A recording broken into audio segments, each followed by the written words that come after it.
Hello everyone and welcome to Morning Coffee Break.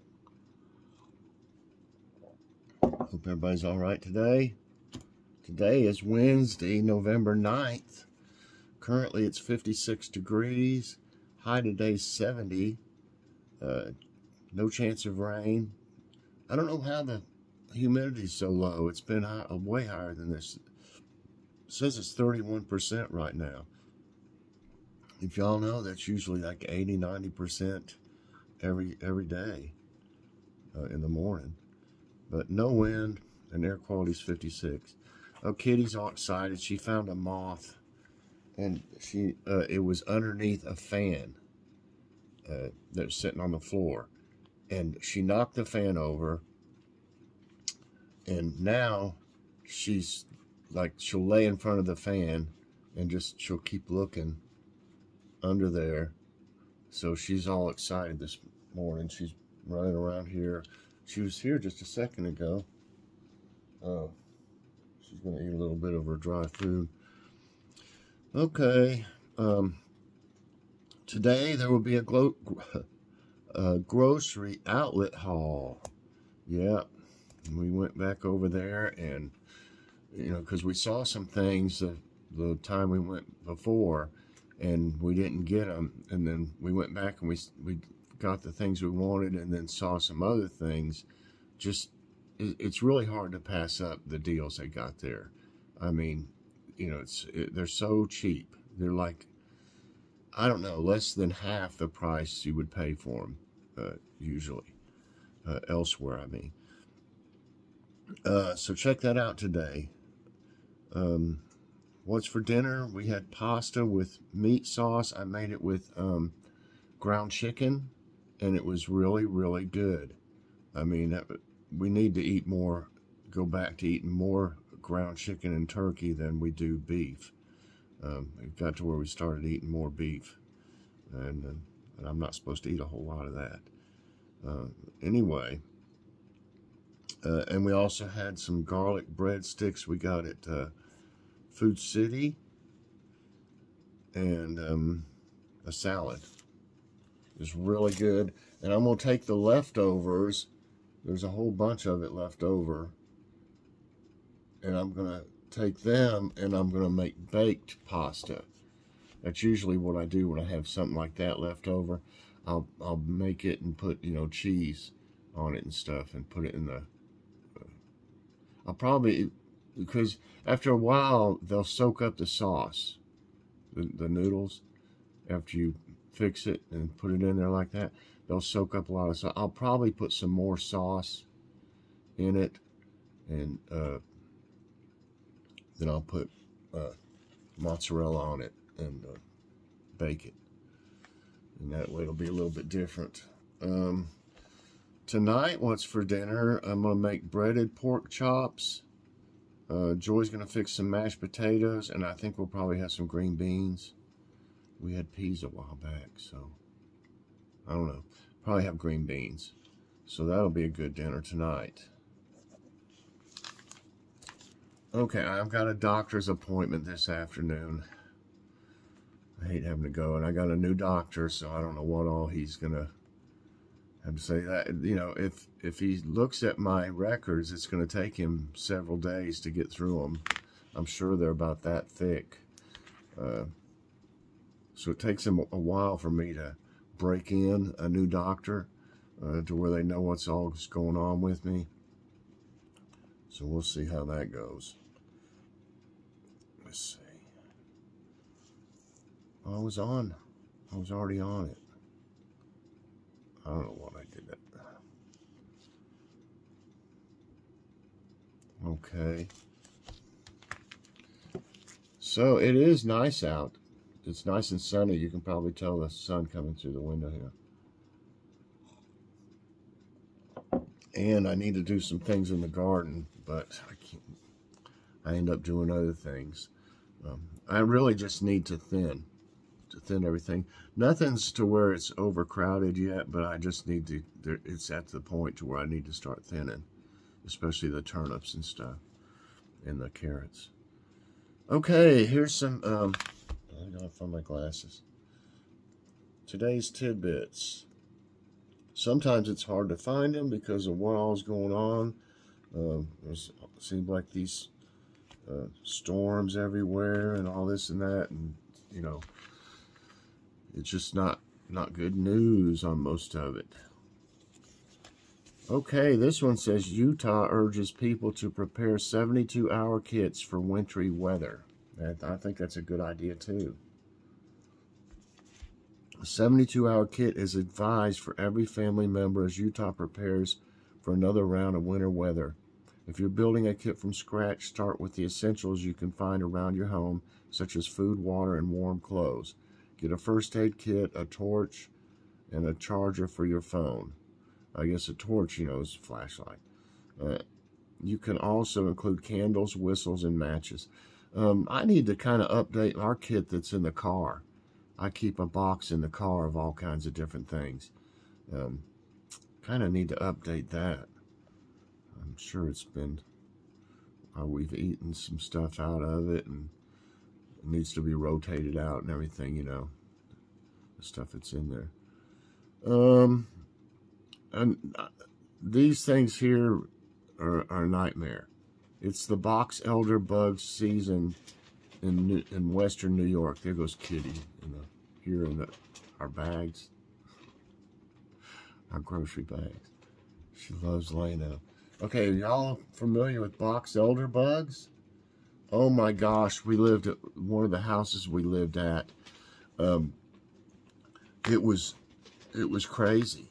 There was like millions of them, and they like to get, like, wherever the sun was hitting on the house, that's where they would like to be, you know, when the sun's hitting like the side of the house or something, and they would just congregate all over it, and it you know, it's like I told Joy, I said, I think they're trying to spell something out, because it'd be almost look like writing or something, you know, the way the pattern they would make and stuff. I just was kidding, of course, but I said, them things are crazy, and I sprayed and sprayed and sprayed and sprayed and sprayed.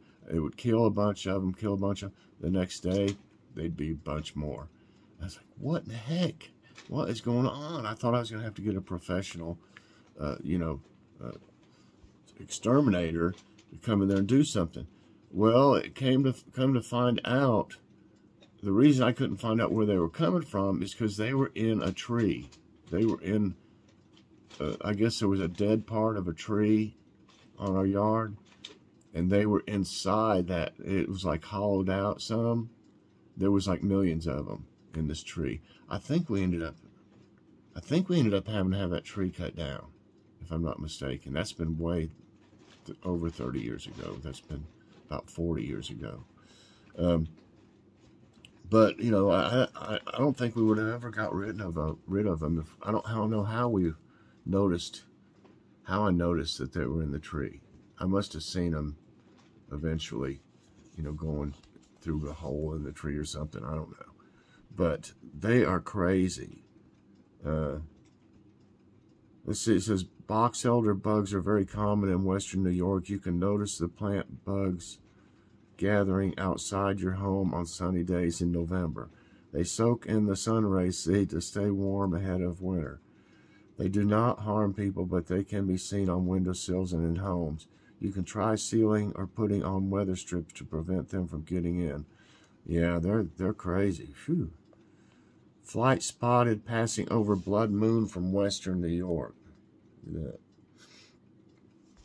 In the early hours of November 8, a total lunar eclipse dubbed the blood moon was visible over western New York.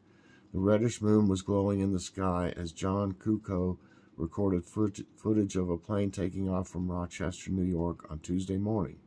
The eclipse was visible across North and Central America, Asia, Australia, and New Zealand.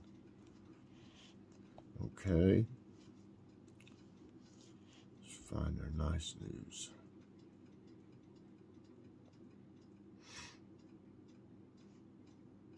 There it is.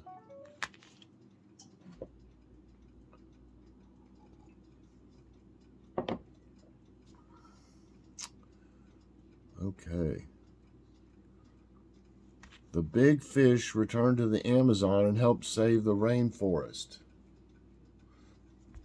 There's plenty of fish in the sea, but it's the pirarucu that stands out in the river.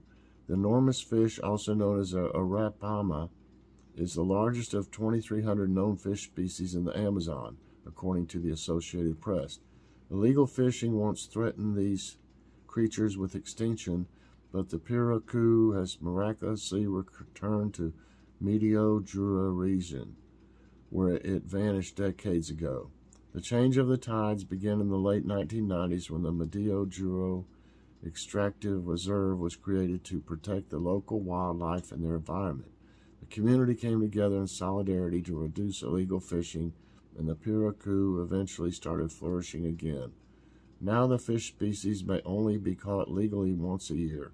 Everybody is in agreement that they may have to sacrifice and not be able to fish all of the pirarucu that are available, but knowing that they'll reproduce more and that in the long run they'll be more valuable. Ted Gear, Mission Director for the United States Agency for the International Development in Brazil, told the AP. That's a long title here of a place. Mobile phones are capable of assessing bridge infrastructure, new study says. Okay. Smartphones seem to have a never-ending list of potential capabilities, and thanks to a team at MIT, we can now add one more thing to that list. A recent study shows that mobile phones can be used to assess the structural integrity of bridges as users drive across them. Ooh, I don't know if I'd want to know that. Halfway across, I'm like, it's only on half structural integrity. As users drive across them, the phones are able to capture vibrations, gathering information that could help increase the lifespan of bridges by up to 30%. Researchers collected data from devices that passed over various bridges, including the Golden Gate Bridge, which I've been on quite a few times, in San Francisco, and the results converged with information reported by the structure sensors. We lived in Menlo Park, California, when I was about 8. While the accuracy wasn't perfect, MIT professor and study co-author Carlo Rotti said the research could prove useful as an early warning system when it comes to necessary bridge repairs. Buckwheat is back. Dutch project encourages the revitalization of insect-friendly crops. I don't know how I got duck out of Dutch. Buckwheat farming is on the rise across Netherlands, and not just because its flour is delicious in crepes and soba noodles. An agricultural project began in the country in 2019 to revive the insect-friendly crop for environmental reasons. Gluten-free, abundant in antioxidants, and high in fiber, buckwheat is advantageous for farmers as it attracts pollinators like bees and improves soil health. It's extremely important for the Netherlands to have these kind of crops again to restore biodiversity, Peter Brul, who pioneered the initiative, told The Guardian. And the crop has a deep-rooted history for the Dutch. Every village in the eastern Netherlands had a buckwheat mill 150 years ago. When we started, there was not one left, Brul explained. 3 years later, the number of buckwheat producers has jumped to 23. Land Van owns a farming cooperative that serves as a partner in the Buckwheat Project, works with bakeries and pasta makers to transform the crop into popular culinary treats. It is important to show people and farmers that agriculture can be done in a different way, said co-founder Frank Ramiri. Okay, everybody, that's going to be it. Oh, I got the, I forgot the quote of the day. Let's see, this is from Thomas Merton. Love is our true destiny. We do not find the meaning of life by ourselves alone. We find it with another. Amen. I believe that. All right, everybody. Thanks for watching. I hope you enjoyed it. If you did, I hope you'll press that like button. Also, subscribe if you haven't already, and share this out. And hit that so you get all my videos as soon as they come out. All right, everybody. Be looking for that crazy cheap prices grocery outlet haul this afternoon. I hope everybody has a great day, and God bless.